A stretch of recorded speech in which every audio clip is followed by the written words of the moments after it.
Hi guys, welcome to Devarajan Dayal channel. चलिए आज हम बात करते हैं बैलेंस ऑफ पेमेंट के, जो कि इकोनॉमिक्स का ही चैप्टर है। ठीक है, इसके बारे में हम डिटेल से डिस्कशन करते हैं।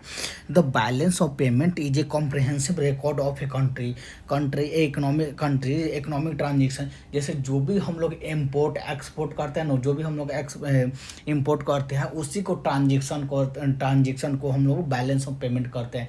मान लीजिए हम लोग को कुछ सामान खरीद लाना है, इम्पोर्ट करना है, तो उसके लिए हम लोग को बैलेंस पेमेंट चाहिए। जैसे डॉलर चाहिए, फॉरेन करेंसी चाहिए। जो अगर फॉरेन करेंसी नहीं रहेगा तो उसी को हम बोलते हैं कि बैलेंस ऑफ पेमेंट क्राइसिस आ चुका है। ठीक है, द इकोनॉमिक ट्रांजेक्शन होता है जो कि balance of payment with the rest of the world over the specific period. जो कि एक स्पेसिफिक पीरियड के लिए बैलेंस ऑफ पेमेंट रखा जाता है कि हाँ, आपके पास इतने दिन का बैलेंस ऑफ पेमेंट है, जो कि आप इतने दिन तक ले इम्पोर्ट कर सकते हैं, इम्पोर्ट्स कर सकते हैं। अब बात करते, it's include all transaction between the resident and non resident, involves goods and service, income, financial claim and the financial claim. The balance of payment is divided into the three main component. जो भी balance of payment है ना, उसको main तीन component में divide किया गया है। ठीक है, अब बात करते हैं। जैसे पहला होता है करंट अकाउंट। करंट अकाउंट का है करंट अकाउंट में ट्रेड बैलेंस होता है, the difference between the value of the export and import of good. जो भी ट्रेड बैलेंस होता है ना, मान लीजिए कि जितना आप इम्पोर्ट किए, ठीक है, उतना ही आप एक्सपोर्ट कर दीजिए। उतना ही आप अगर एक्सपोर्ट कर दिए तो उसको ट्रेड बैलेंस कर दिए। ठीक है, और जो कि ट्रेड बैलेंस में होता है। अब बात करते हैं सर्विस बैलेंस होता है, the net of export and import of service. जितना आप सर्विस लिए हैं उतना ही आप सर्विस दे भी दिए। ठीक है, जैसे जितना आप सर्विस इम्पोर्ट किए उतना सर्विस आप एक्सपोर्ट कर दिए, उसको सर्विस बैलेंस बोल जाते हैं। ठीक है, अब इनकम बैलेंस क्या होता है?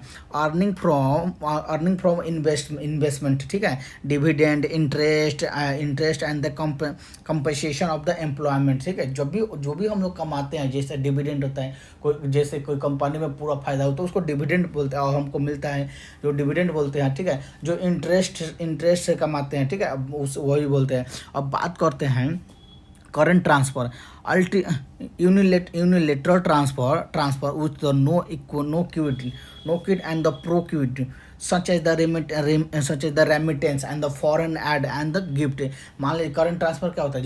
जैसे हम लोग रेमिटेंस होता है, जैसे, ठीक है, जब भी कोई इंडियन जैसे डोमेस्टिक पीपल अगर दूसरे कंट्री में जाके कमा के और फिर अपने कंट्री में भेजते हैं ना पैसा, उसको हम बोलते हैं रेमिटेंस बोलते हैं। अब मान लीजिए फॉरेन एड क्या होता है? जैसे कि इंडिया भी फॉरेन ऐड देता है, जैसे नेबरहुड के जैसे देता है, बांग्लादेश के देता है, भूटान को देता है, मालदीव के देता है, अफगानिस्तान को देता है। ये सबको इंडिया फॉरेन ऐड देता है। ठीक है, और गिफ्ट भी देता है। ठीक है, गिफ्ट में भी देता है, और जो कि ये सब करंट अकाउंट में काउंट किया जाता है। करंट अकाउंट में क्या क्या होता है? Trade balance, service balance, income balance and current transfer, ये काउंट किया जाता है करंट अकाउंट में। ठीक है, अब कैपिटल अकाउंट में क्या क्या कहते हैं? Capital account record capital transfer and acquisition of disposal of the non financial asset. जैसे मान लीजिए कि कोई पेटेंट कराए, ठीक है, ट्रेड मार्क करवाए, तो कैपिटल अकाउंट में जैसे आपका ट्रेड मार्क होता है ना कि ये आपका ही रहेगा। ठीक है, पेटेंट होता है ना कि ये प्रॉपर आपके नाम पर रहेगा, उसी को हम लोग बोलते हैं कैपिटल अकाउंट। ठीक है, अब बात करते हैं फाइनेंशियल अकाउंट किसे कहते हैं? फाइनेंशियल अकाउंट होता है track investment in the financial asset including the direct investment and portfolio investment and other investment, जैसे कि लोन, करेंसी, डिपॉजिट, ये सब। जैसे एफडी जैसे फाइनेंशियल अकाउंट में क्या होता है? जैसे एफडी आया है, एफपी आया है, फॉरेन डायरेक्ट इन्वेस्टमेंट है, फॉरेन पोर्टफोलियो इन्वेस्टमेंट है, जैसे आपको सेविंग कहीं से करेंसी डिपॉजिट आया, तो इसको फाइनेंशियल अकाउंट में गिना जाता है। ठीक है, अब बात करते हैं फॉरेन ट्रेड के बारे में। फॉरेन ट्रेड क्या होता है? फॉरेन ट्रेड और इंटरनेशनल ट्रेड होते एक ही होता है। ठीक है, involve the exchange of goods and service across the international border. जब भी हम लोग मान लीजिए जब भी हम लोग किसी सामान को, किसी सर्विस को एक्सचेंज करते हैं एक दूसरे कंट्री से, उसको बोलते हैं फॉरेन ट्रेड बोलते हैं। ठीक है, जैसे मान लीजिए हम लोग इंडिया और चाइना से, चाइना अपना गुड्स इंडिया में भेज रहा है, इंडिया अपना गुड्स चाइना में भेज रहा है, इंडिया अपना सर्विस, इंडिया के जो सर्विस है वो चाइना में डिलीवर हो रहा है, चाइना का जो सर्विस है इंडिया में डिलीवर हो रहा है, उसी को हम लोग बोलते हैं फॉरेन ट्रेड बोलते हैं, ठीक है। अब बात करते हैं एक्सपोर्ट इंपोर्ट के बारे में। एक्सपोर्ट किसे कहते हैं, ठीक है। A goods and service sold by the resident to the non resident, a higher level of export generally the significant the healthy economy and the trade surplus.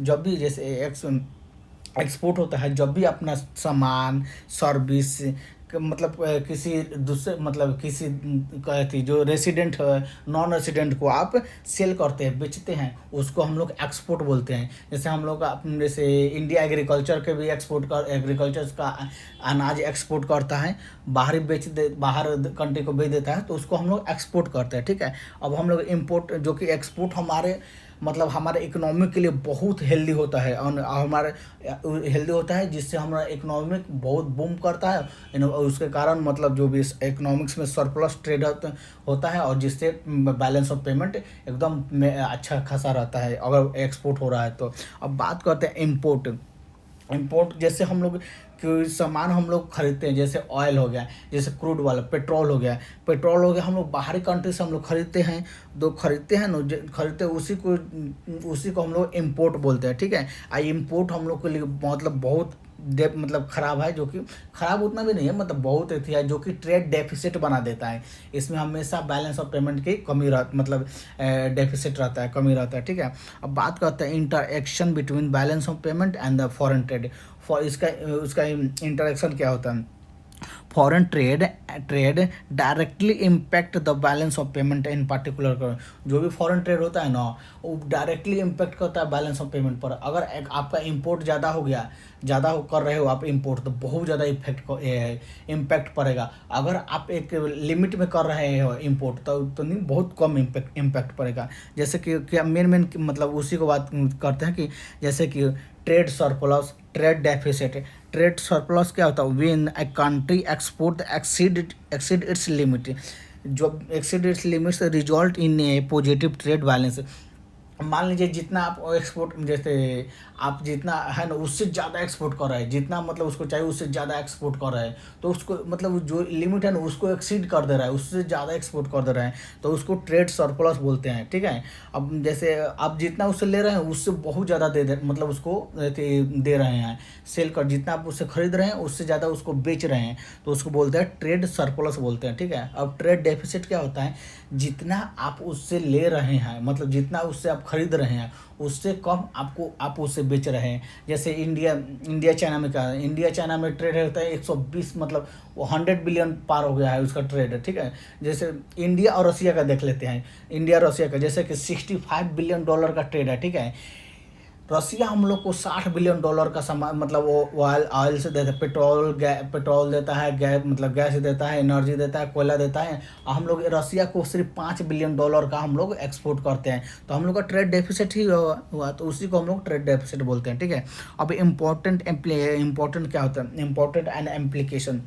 इसका इम्पोर्टेंट क्या है, पहला तो economic health, currency stability, investment flow होता है, जो कि important implication होता है। पहले इकोनॉमिक हेल्थ क्या है, अब balance of payment reflected stable economic.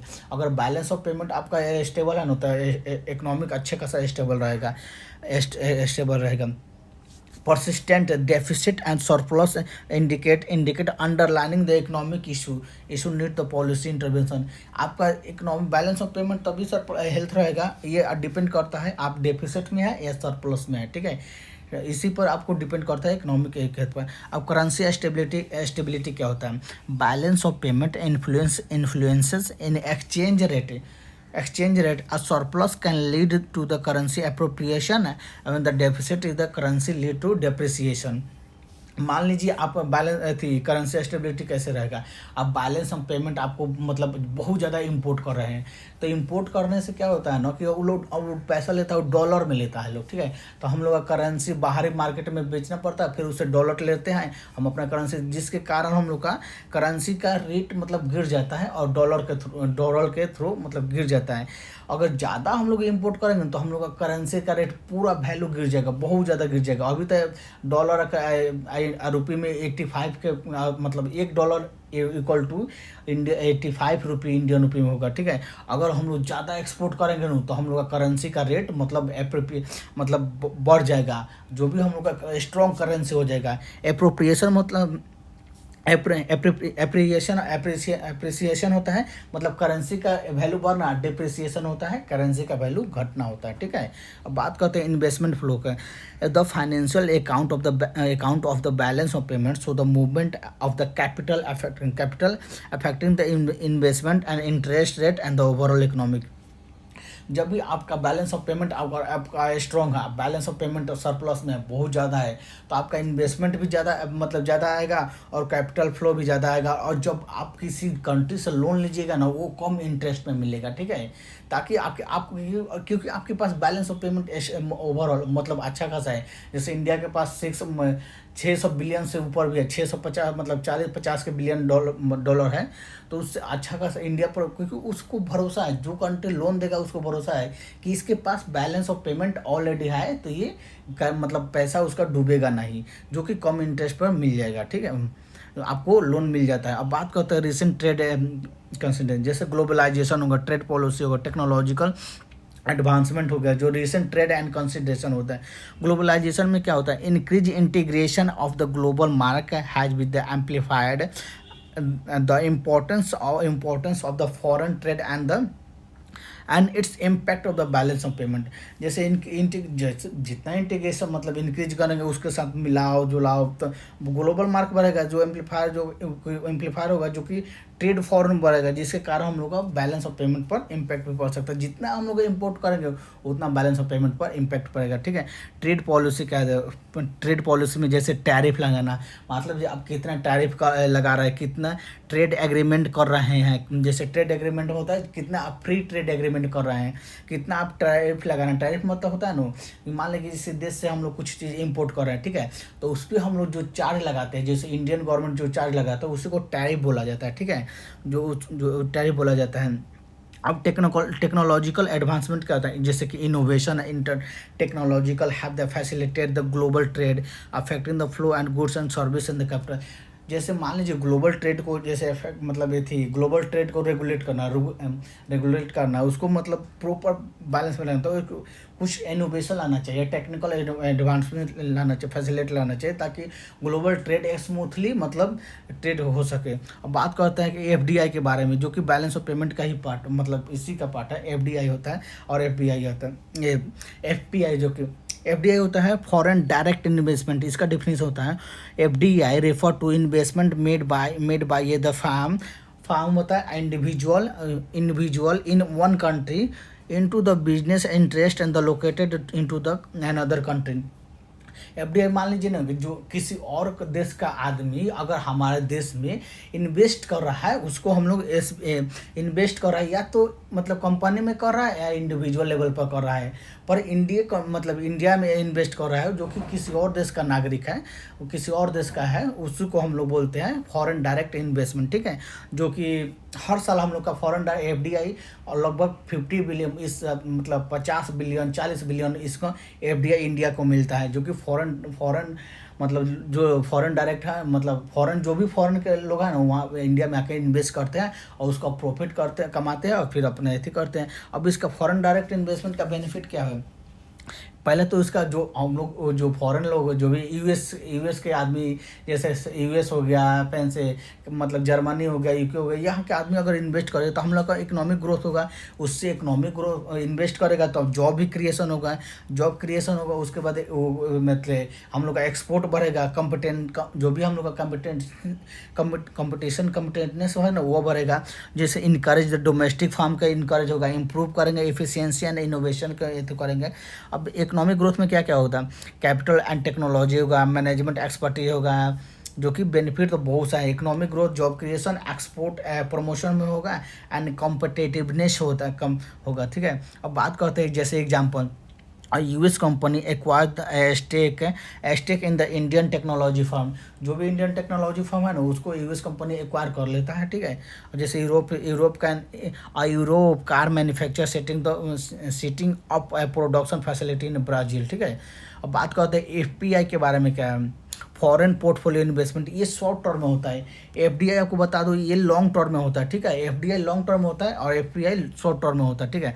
FPI foreign portfolio investment in a financial asset होता है, such as a stock and bond होता है। जो भी हम लोग स्टॉक मार्केट में होते इन्वेस्ट करते हैं ना, और बॉन्ड्स में होता है, तो इसको हम लोग शॉर्ट टर्म में इन्वेस्ट करते हैं। In a foreign country like the FDI does not entail the active management और control of the foreign business, ठीक है। ये एफपीआई मतलब ज़्यादा एक्टिव मैनेजमेंट नहीं करता कि कंट्रोल फॉरेन मतलब जो बिजनेस को, ये मतलब बहुत कम, जैसे लिक्विडिटी एसिड हो गया।